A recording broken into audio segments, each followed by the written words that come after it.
Ya, ini untuk analisis data validitas reliabilitas dan univariate deskriptif ya.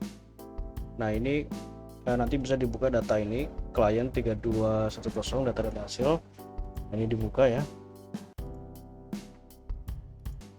Nah, di sini ada data yang sudah saya buat seperti ini. Nah, ini ya datanya. Jadi data ini adalah data jawaban responden. Kemudian dikodingkan. Nah, ini adalah untuk codingnya. Jadi tahapannya seperti ini ya. Jadi data ini kan tadinya data seperti ini. Terus dikodingkan. Nah, ini adalah codingnya. Nah, misalkan contoh umur ini 20 sampai 30 tahun, codingnya 1. 31 sampai 40 ini codingnya 2, seperti itu. Nah, coding yang saya buat itu sudah benar sesuai dengan proposal yang ditulis ya. Jadi tidak ngarang-ngarang sendiri. Nah, sesuai ini untuk codingnya. Nah, dari coding ini ditulis di sini. Nah, seperti ini. Jadi untuk yang pendidikan dan lain-lain itu nanti ikut ini ya untuk codingnya ya. Nggak sesuai ini ya. Jadi itu tidak ngarang-ngarang sendiri ya. Karena ini sudah sesuai dengan apa yang ditulis di proposal. Kalau misalkan saya buat codingnya itu di luar dari yang ada di proposal, nah itu berarti salah. Nah, ini saya anggap benar karena sudah sesuai dengan apa yang Anda tulis di proposal. Jadi patokannya ini. Nah, ini codingnya ya. Jadi untuk pekerjaan juga sama codingnya sesuai dengan yang di proposal. Nah, kemudian untuk jawaban, nah ini ya jawaban itu juga sama ya dengan yang ada di proposal sampai dengan kriteria dari tingkat pengetahuan. Nah, ini tingkat pengetahuan kriterianya seperti ini ya. Jadi dibuat dulu presentasi benarnya berapa, kemudian dibuat kategori seperti itu. Baik itu adalah 76 sampai 100, cukup itu adalah 56 sampai 75, kurang itu kurang dari 56%, seperti itu. Nah, dari sini ini kan masih jawaban yang mentah ya, belum diketahui jawaban ini benar atau salah. Nah, dari sini kita lihat di sini. Nah, ini adalah coding jawaban. Jadi coding jawaban yang belum dibandingkan dengan kunci jawaban. Yang ini ya, nah yang kuning ini. Nah, yang kuning krem ini yang belum dibandingkan dengan jawaban benar salah atau kunci jawabannya. Nah, yang ini itu sudah dibandingkan dengan jawaban benar salah. Oke, sampai di sini bisa dipahami ya. Ini memang agak rumit karena ya sesuai apa yang ada di sini buatnya. Seperti itu. Jadi dari sini data yang masih raw, masih belum decoding, kemudian dikodingkan seperti ini. Nah, setelah dikodingkan kita lihat jawabannya itu benar salahnya bagaimana. Nah, ini ya, ini adalah coding untuk jawaban benar salahnya.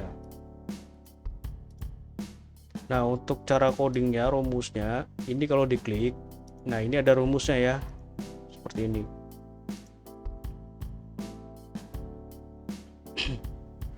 Nah, ini ada rumusnya, tinggal diikuti saja rumusnya seperti ini. Oke ya, seperti itu ya untuk codingnya.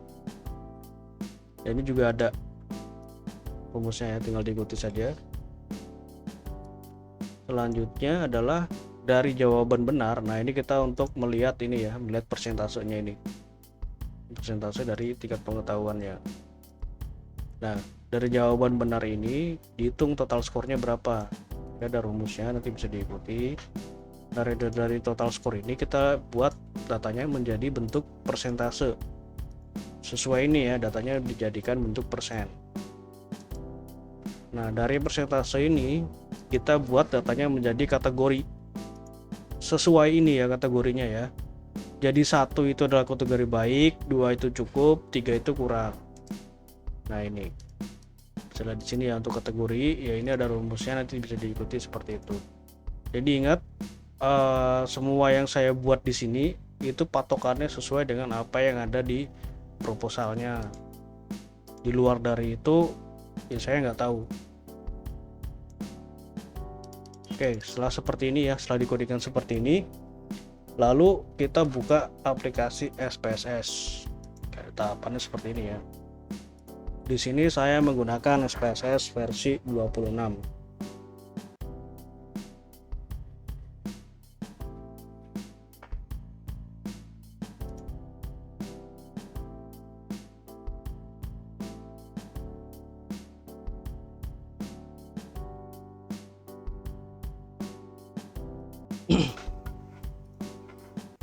Nah, kemudian ini ya saya jelaskan lagi supaya tidak bingung. Nah, di sini kan ada P1 sampai dengan P15. Jadi P1 sampai P15 itu adalah ini. Nah, ini ya coding dari ini. Jadi P1 sampai 15 itu adalah coding dari jawaban yang belum ditentukan benar salahnya sesuai dengan kunci jawaban ya. Istilahnya itu belum dikoreksi. Nah, untuk ini kan P ya, kodenya P1 sampai dengan P15. Nah, ini JBP adalah jawaban benar P1. Nah, JBP ini sampai dengan JBP 15 adalah data yang sudah dikodingkan dan sudah dibandingkan dengan kunci jawaban yang ini. Nah, ini adalah JBP itu jawaban benar P1, jawaban benar P2. Nah, ini sudah dikodingkan seperti ini ya. Kemudian setelah seperti ini kita copy nih, copy. Nah, kita masuk ke variable view, kemudian paste di sini.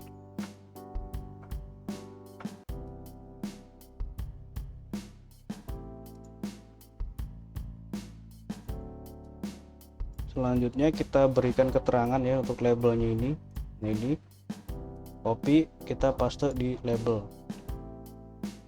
seperti ini ya. Kemudian ini juga kita copy, kita paste di sini.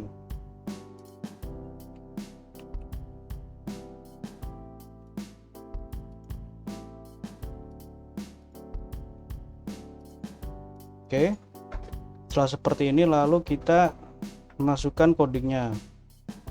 Nah, ini coding ini ya. UM ini adalah umur. Nah, value kita klik. Nah, kita klik value-nya. Kita kasih value 1 di sini, kode untuk usia 20 sampai dengan 30 tahun. Kemudian 2 untuk 31 sampai dengan 40 tahun. Nah, seperti ini ya. Oke. Pokoknya ini sesuai dengan apa yang ada di proposal, bukan ngarang-ngarang sendiri. Pendidikan 1 itu tidak sekolah. 2 ya SD. 3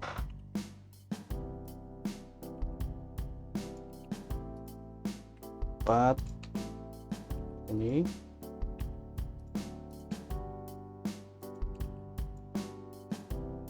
Pekerjaan juga sama ya, 1 PNS, 2 wira swasta, 3 adalah buruh, 4 adalah tidak bekerja. Nah, selanjutnya untuk yang jawaban ya, yang P1 sampai dengan JBP ini kan kodenya sama. Terus sini 0 adalah salah, ya, 1 adalah benar. Nah, karena ini sama, ini kita copy dulu, klik kanan, copy, kemudian kita blok ini ya, seperti ini, klik kanan, paste. Oke, untuk yang tidak sekolah, total jawaban skor ini ya, ini tidak usah dikode, yang dikode adalah yang kriterianya. 1 adalah kriteria baik, 2 ini 2 adalah cukup, 3 adalah kurang. Ini ya, kemudian oke. Nah, setelah seperti ini, setelah masuk semua ya coding dan keterangannya, kita copy ini datanya. Nah, ini ya. Kita copy sampai sini. Kita copy seluruhnya. Copy, kita masukkan ke data view. Nah, ini klik kanan, paste. Nah, seperti ini kita cek apakah sudah masuk semua dan codingnya betul. Nah, seperti ini ya. Ini udah benar codingnya. Oke, selanjutnya adalah kita lakukan analisis. Yang pertama kita analisis deskriptif terlebih dahulu. Nah, untuk analisis deskriptif caranya seperti ini ya. Klik analyze deskriptif statistik, kemudian frequencies. Nah, kita masukkan mulai dari umur sampai dengan JPP 15 ya. Kita blok seperti ini. Jadi caranya itu klik dulu ini umur, kemudian tekan shift, kita klik JPP 15. Nah, kita pindahkan ke sini ya, ke kolom variabel dengan mengklik tanda panah yang ini. Kemudian kita masukkan juga untuk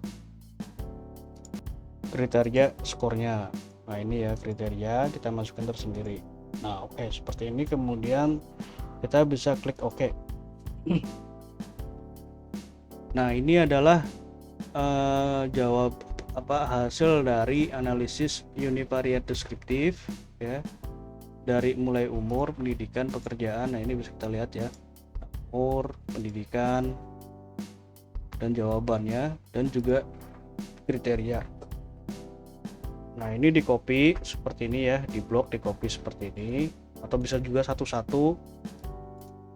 Ini copy, kemudian kita masukkan di Excel seperti ini contohnya. Nah, ini selanjutnya kita lakukan interpretasi. Nah, seperti ini ya interpretasinya. Nah, ini adalah interpretasi yang saya buat. Nah, ini seperti ini ya interpretasinya. Oke, selanjutnya setelah deskriptif ini ya, deskriptif jawaban ini di copy, kemudian interpretasinya seperti ini. Jadi benar itu berapa. Nah, ini adalah yang P. Yang P itu yang ini. Nah, dari tabel ini salah benarnya kita masukkan ke sini di copy. Hasilnya salahnya berapa, benarnya berapa. Nah, ini ya. Salah ini contoh nih ya. P1 pertanyaan nomor 1, frekuensinya yang salah. Di kanan copy, pindahkan ke sini.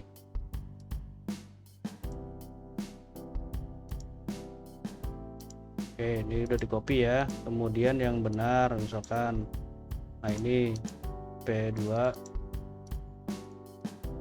kanan copy, kita paste di sini. Nah, seperti itu dan seterusnya sampai dengan P15. Jadi memang harus sabar prosesnya karena ini datanya banyak. Oke, ini ya, ini dulu ya. Jadi ini dan ini sudah selesai ya, yang umur, pendidikan, tingkat pengetahuan ini sudah selesai. Sudah selesai kita jelaskan bagaimana untuk prosesnya. Selanjutnya adalah kita buat untuk yang tabulasi silang.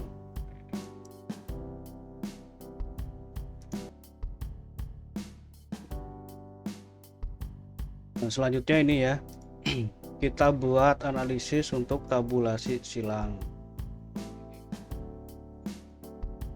Nah, untuk tabulasi silang caranya ini saya sengaja buat pelan-pelan ya analisisnya ya, supaya bisa dipahami. Nah, untuk tabulasi silang kita lihat di sini datanya.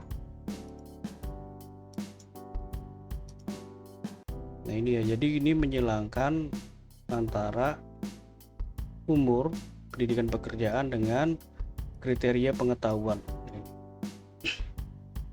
Caranya analyze deskriptif ya, deskriptif statistik, kita pilih di sini menu cross tab. Nah, kita masukkan umur, pendidikan, pekerjaan ke kolom row, kemudian persentase kriteria kriteria ini ya, kriteria dari pengetahuan ini kita masukkan ke kolom. Nah, seperti ini. Kemudian kita oke. Nah, ini adalah tabulasi silangnya. Seperti tadi caranya ya, ini di copy kemudian dipaste di Word. Seperti ini dipaste ya. Nah, caranya seperti ini pastenya. Kita rapikan. Seperti itu ya cara copy paste nya. Kemudian diinterpretasikan seperti ini, sama ya caranya tadi. Jadi ini ya untuk yang ini usia ini di copy, nah di copy paste di sini ya, caranya seperti itu ya, sama untuk ke 3 tabel ini seperti itu untuk caranya. Jadi sampai sini selesai ya untuk analisis deskriptif. Yang terakhir adalah uji validitas reliabilitas. Nah, untuk uji validitas reliabilitas ini yang digunakan adalah yang jawaban benar, JBP ya, jawaban benar. Nah, yang digunakan data yang ini, JBP ini dan total skor di JBP. Caranya seperti ini, klik analyze, kemudian kita pilih menu ini ya, correlate, bivariate. Nah, kita masukkan dari ini ya, ingat ya, JBP 1 sampai dengan JBP yang ini, TJBP atau total score. Nah, ini untuk validitas terlebih dahulu. Kita pindahkan ke sini ke variabel, kemudian klik OK. Nah, ini ya untuk validitasnya. Jadi yang kita perlu perhatikan di sini nilai dari Pearson correlation, yang ini yang kita gunakan hanya yang ini ya, yang ujungnya saja. Jadi yang ini tidak usah diperhatikan, yang ujungnya saja. Nah, Pearson correlation yang ini nilainya, kemudian seek to tell itu nilainya yang ini ya. Nah, ini dikatakan valid jika nilai Pearson correlation itu lebih besar dari R tabel atau seek-nya itu, atau seek to tell ini lebih kecil dari 0,05.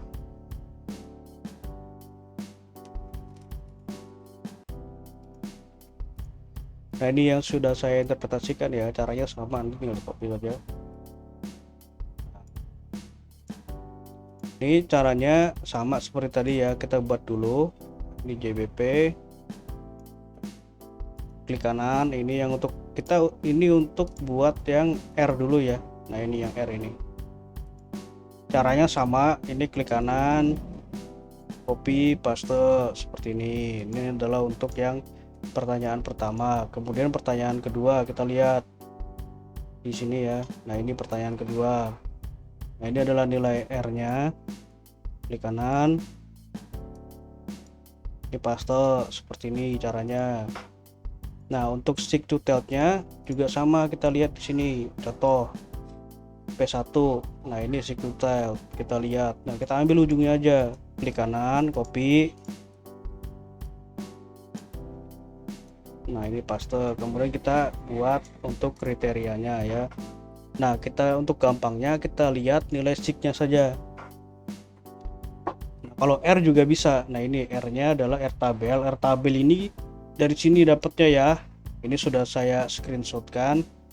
Nah, nilainya adalah 0,308. Nah, ini nilai ini harus lebih besar dari ini, dari 0,308. Atau untuk lebih mudahnya, kalau ada tanda bintang 2 ini berarti valid. Nah, ini ya, bintang 2 atau bintang 1 itu tandanya valid. Nah, lebih mudahnya lihat nilai seek-nya saja. Jadi seek-nya ini harus lebih kecil dari 0,05. Nah, kita lihat di sini semuanya sudah lebih kecil dari 0,05.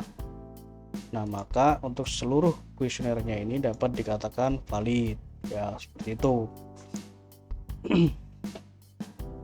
Nah, yang terakhir di sini adalah uji reliabilitas untuk tingkat pengetahuan. Nah, untuk reliabilitas caranya seperti ini. Ke datanya ya, klik analyze, kemudian scale, kita pilih reliability analysis. Nah, kita masukkan di sini sama seperti tadi ya. JBP1 sampai dengan JBP15. Nah, untuk reliabilitas total skornya tidak usah dimasukkan, jadi hanya jawaban yang benarnya saja. Seperti ini ya, perlu diperhatikan. JBP1 sampai dengan JBP15. Nah, kita masukkan kolom item seperti ini, kemudian klik OK. Nah, ini adalah hasil dari uji reliabilitasnya. Yang dilihat adalah nilai dari gerobak alpha. Ini sama ya, ini di copy, kemudian kita masukkan di sini, di paste. Kalau saya biasanya pastanya di bawah sini. Nah, ini ya, seperti ini, paste. Ini nilainya ya. Nah, dari sini di copy, masukkan ke sini. Nah, ini dikatakan reliable jika nilai gerobak alpha yang ini ya, gerobak alpha ini lebih besar dari 0,6. Nah, ini sudah lebih besar dari 0,6, maka dikatakan reliable, seperti itu. Nah, dari sini seluruh hasilnya di copy, dipaste di sini, diinterpretasi.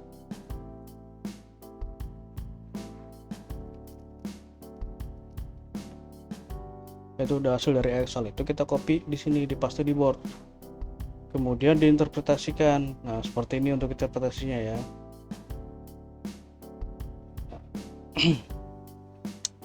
Oke, seperti itu untuk analisisnya. Ini sudah saya jelaskan ya, mulai dari awal sekali, mulai dari tabulasi data sampai dengan ke uji reliabilitas dan bagaimana cara interpretasinya. Sekian, terima kasih.